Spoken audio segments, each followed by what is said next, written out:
Shalom, selamat jumpa kembali bersama saya di channel Yata Z. Dan seperti biasanya kita akan reaction video-video TikTok yang bernuansa rohani. Tetapi untuk kali ini kita akan reaction video TikTok yang berisi tentang toleransi antara umat beragama. Nanti ada beberapa video yang akan kita reaction bersama-sama, kita nonton bersama-sama. Dan kita dapat mengambil hal-hal positif, kita belajar hal-hal yang baiknya, dan yang gak baiknya kita dapat tinggalkan. Dan oleh sebab itu, untuk nanti juga yang kamu mungkin memberikan komentar, memberikan saran, silakan langsung saja di kolom komentar di bawah ini.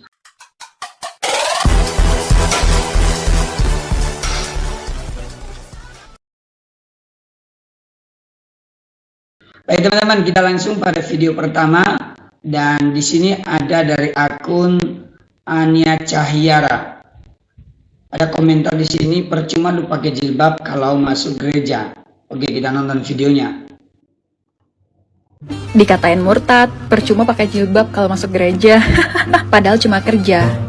Dikira pindah agama. Aku pun di sini ngefoto dengan menghargai batasan suci yang ada. Contohnya kayak fotografer gak boleh naik ke altar yang ada tulisannya batas suci. Sebisa mungkin gak berisik dan punya etika. Karena fotografer juga wajib menghormati pelaksanaan acara tersebut. Gak duduk di kursi jemaat ketika prosesi berlangsung.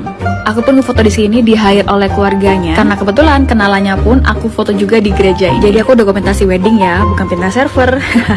Salam toleransi. Kakak ini merupakan fotografer, tapi dia karena dia mungkin ada video sebelumnya yang pernah dia upload di video TikToknya, tapi di komen dan komentarnya seperti ini, percuma lu jilbab kalau masuk gereja. Nah, kakak ini kan dianggap ini sebagai toleransi, dan bagi dia ya selagi ini tidak membuatnya untuk masuk, untuk percaya, untuk pindah agama, ya bagi dia itu kan toleransi. Tapi untuk komentar saya nanti saja di akhir, tapi kita nonton ada video berikutnya lagi. Emangnya nggak boleh ya Muslim masuk gereja? Aku di sini kerja cari uang, tapi ada aja yang bilang nggak berkah lah, nggak halal. Sampai ada yang ngatain murtad ya, pindah server ya. Mending cepet aja hijabnya. Aku pernah bikin konten kayak gini tapi di take down sama gara-gara orang-orang laporin kalau ini konten menyesatkan. Padahal cuma kerja, bukan buat beribadah. Aku pun di sini motret dengan berhati-hati dan menjaga kesopanan. Ada satu cerita lucu. Waktu aku memotret di depan gereja ini, aku makan di pos satpam. Dan kamu tahu apa yang dilakukan oleh bapak satpam di gereja itu? Dia bilang, "Mbak, ini ya tisunya." Dia ngasih tisunya dengan penuh senyuman hangat. Betapa indahnya saling menghargai tanpa diskriminasi. Jadi salam toleransi. Emangnya nggak boleh Muslim masuk gereja? Siapa bilang nggak boleh? Nah, dari video kakak ini tadi ada dua video ya yang dia buat. Tadi yang pertama dengan komentar yang sama lah. Tadi yang pertama kan lu cuma pakai jilbab tapi kalau masuk gereja. Kalau sekarang pertanyaan, emangnya nggak boleh Muslim masuk gereja? Nah, ini saya soroti dari sudut pandang orang Kristen dulu, karena saya sebagai orang Kristen dan saya memberikan jawaban berdasarkan orang Kristen sebagai orang gereja, orang yang masuk dalam gereja. Bagi orang Kristen itu terkait Mbak ini dituduh percuma pakai jilbab tapi dia masuk gereja dan kemudian dianggap sebagai murtad. Nah, bagi orang Kristen, bagi kepercayaan Kristen, seseorang itu dikatakan menjadi percaya kepada Tuhan berarti ketika dia mengambil keputusan menjadikan Yesus Kristus sebagai Tuhan dan Juru Selamat. Dia mengaku dia ada istilahnya itu kan dia percaya dulu, dia mengambil keputusan untuk mengikuti Yesus, kemudian dia pada akhirnya pengakuan iman ya. Maka nanti kan kalau memang ini pada akhirnya mereka dibaptis. Tetapi yang penting dulu dia mengakui dan percaya bahwa Tuhan Yesus Kristus itu sebagai Tuhan dan Juru Selamat. Jadi ketika seseorang dia pakai jilbab, dia beragama lain, dia mungkin dari agama manapun, dia Islam atau agama-agama lain, ketika dia masuk gereja itu tidak pernah dikatakan bahwa dia seorang murtad. Apalagi kalau dibilang dia menjadi cleaning service di gereja contohnya.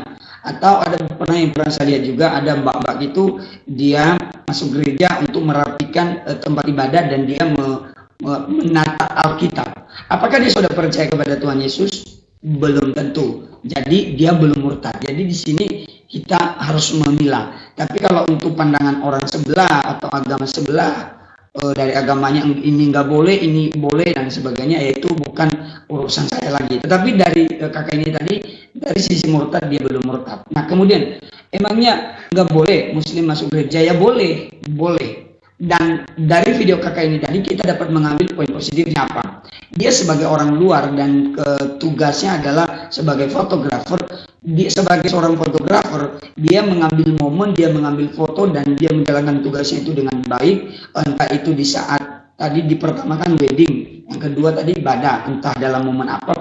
Tetapi ada beberapa yang dia jaga. Nah ini yang bagus sama dia adalah dia menjaga, walaupun dia sudah ditugaskan dalam situ, tapi dia nggak berusaha untuk melanggar aturan-aturan yang ada di situ, dan dia merasakan damai juga. Tadi kan dia merasakan ketika satpamnya memberikan dia tisu dan dia bersyukur kan, ternyata orang-orang ini baik, dan bagi dia itu adalah wujud toleransi. Nah menurut saya pribadi di sini adalah kita dapat belajar bahwa sebenarnya tidak semua orang yang beragama lain masuk ke dalam gereja itu langsung kita katakan atau mengklaim dia kamu sudah menjadi orang Kristen atau kamu sudah percaya Yesus atau kamu sudah murtad, belum tentu. Ya itu kan terserah dia. Tapi kemudian untuk soal dia bisa masuk, ya boleh. Gereja itu terbuka. Bahkan di gereja tempat kami, di tempat saya di mana berada, ada satu, maksudnya terasnya itu terbuka bagi orang-orang umum. Jadi mereka mau, mungkin anak-anak mereka bermain di situ, mungkin mereka duduk-duduk di situ gitu. Hanya saja untuk sampai masuk belum. Tapi kakak ini kan untuk kepentingan pekerjaannya dia masuk. Jadi bagi saya nggak salah, dan bagi orang Kristen juga dengan luar biasa pasti menerima dengan baik dan menyambut dengan baik. Apalagi kalau ada beberapa Muslim yang masuk juga mengikuti perayaan Natal, mengikuti ibadah. Ada beberapa saya pernah lihat, saya pernah ketemu juga hal seperti itu. Tapi fan-fan aja, tetap baik. Oke, untuk kakak ini kiranya terus sehat, kiranya terus diberkati dalam pekerjaannya dan semangat terus dan tingkatkan toleransinya. Mari kita lanjut pada video berikutnya. Ketika teman beda Tuhan libur Natal. Oke. Yang masih beda Tuhan.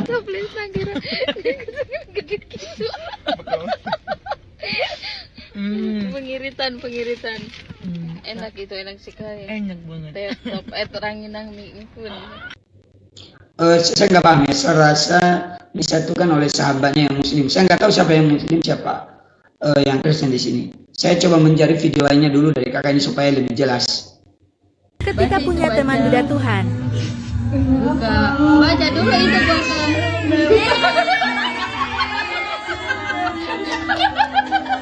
Oh, nah saya paham. Berarti kakak yang ini tadi, yang ini dia yang duduk di mobil tadi, dia ada orang Kristen. Tapi saya nggak tahu ya apakah dia Katolik atau Kristen Protestan. Tapi yang penting dia Kristen dulu. Dan teman-temannya, yaitu coba lihat teman-temannya itu pada Muslim semua. itu bawahnya apa? Merry Christmas. Selamat hari Natal. Oh, mereka ucapin Merry Christmas untuk dia. Merry Christmas Tina. Ulang tahun juga ya, wah mantap. Tulisannya apa? Di bawahnya itu di bawah. Selamat Natal. Mereka kasih dia surprise ya. Bagus banget ya. Amin.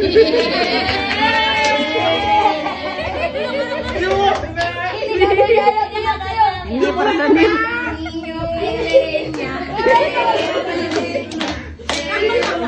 Ketika punya teman beda.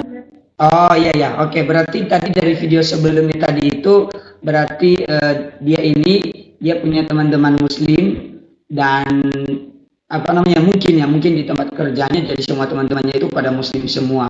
Tapi dia sendiri. Nah ini mereka kan dia sendiri. Jadi walaupun dia merayakan Natal sendiri, tapi teman-temannya itu tidak pernah meninggalkan dia. Makanya tadi liburan Natal teman-temannya ada bersama dengan dia. Kemudian mereka juga ucapin Merry Christmas loh. Kan biasa saya nggak tahu ya, tapi ada beberapa yang mungkin mengucapkan itu bagi mereka nggak mau gitu. Tapi mereka di sini menunjukkan toleransi yang luar biasa dan sangat bagus, dan ya membuat kakak itu juga bahagia ya bersama dengan teman-temannya.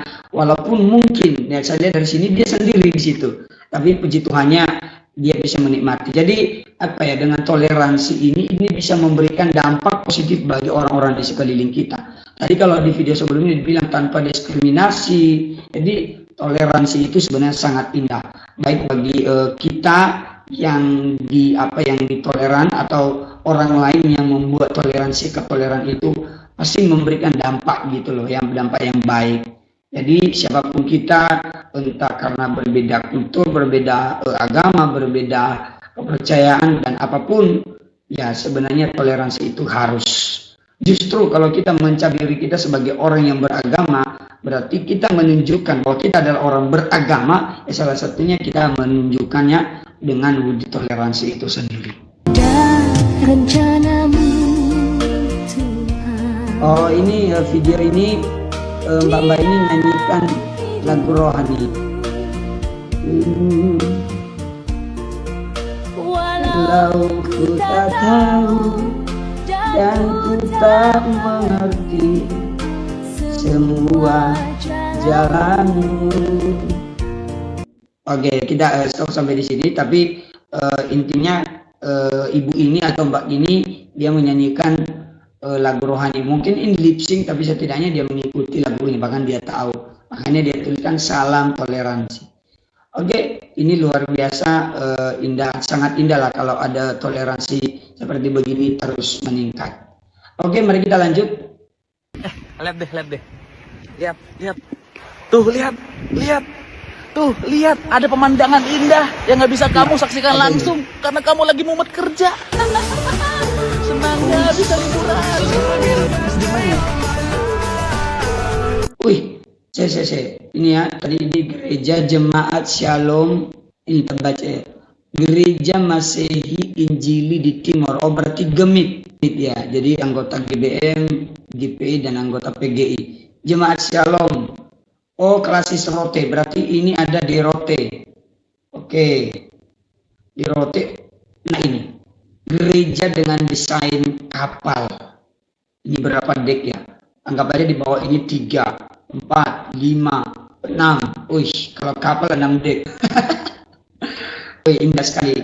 Pasti keren ini ya. Gak tahu siapa yang menjadi desainer ini, tapi luar biasa. Gereja dari segi desainnya luar biasa. Ini di Rote. Mantap.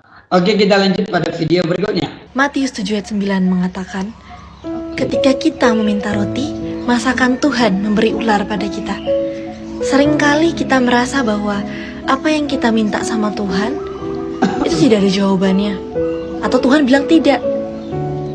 Padahal menurut kita udah minta roti sama Tuhan. Tapi kok yang Tuhan jawab adalah ular? Itu menurut pandangan kita. Kalau menurut pandangan Tuhan, apapun yang Tuhan berikan sama kita adalah roti.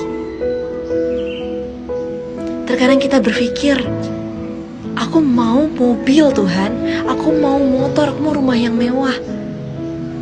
Tapi kenapa tidak pernah diberi, atau malah aku mendapatkan bencana kalau aku meminta itu sama Tuhan? Apakah kita pernah memikirkan ada hal lain yang Tuhan mau kerjakan dalam hidup kita? Bisa jadi ketika kita minta mobil, kita akan sombong ketika kita mendapatkannya dan itu menjadi apa? Ular. Kalau misalnya kita meminta sesuatu yang sesuai dengan hatinya Tuhan, pasti Tuhan akan beri. Seandainya kita minta rumah, tapi Tuhan memberikan kita istana, kenapa tidak? Jalanilah hidupmu dan terus berpaut pada Tuhan. Tuhan tidak pernah memberikan ular kalau kita meminta roti. Tuhan Yesus memberkati. Amin. Coba kita dengar lagi bagian ayatnya. Matius 7 ayat 9 mengatakan, ketika kita meminta roti, masakan Tuhan memberi ular pada kita. Seringkali. Oke, jadi ini renungan yang bagus juga sama kakak ini ya. Jadi dari ayat ini dia memberikan kita sebuah renungan sebagai orang-orang yang percaya bahwa Tuhan itu yang mengasihi kita, dia pasti. Nah ini ya, ini satu prinsipnya. Tuhan itu pasti menjawab doa. Ini berbicara meminta, berbicara tentang doa kita, kerinduan kita kepada Tuhan. Tuhan pasti menjawab doa kita. Tetapi ini yang ada tetapinya. Tadi kan dalam ayat itu kalau kita meminta roti, nggak mungkin Tuhan tidak memberi ular. Itu sudah pasti. Artinya begini, Tuhan itu memberikan yang terbaik kepada kita. Mungkin kita meminta A, tetapi dia kalau kita meminta A contohnya, Tapi Tuhan tidak mungkin memberikan yang lebih jelek dari apa yang kita minta dibandingkan roti dengan ular. Roti itu apa? Roti itu pada zaman itu merupakan makanan pokok, berarti itu berbicara kebutuhan. Sedangkan ular itu bukan berbicara makanan, tapi itu justru mendatangkan malapetaka bagi diri sendiri. Nah, di sini dapat kita lihat bahwa Tuhan itu tidak memberikan kepada kita sesuatu hal yang mendatangkan celaka dalam diri kita.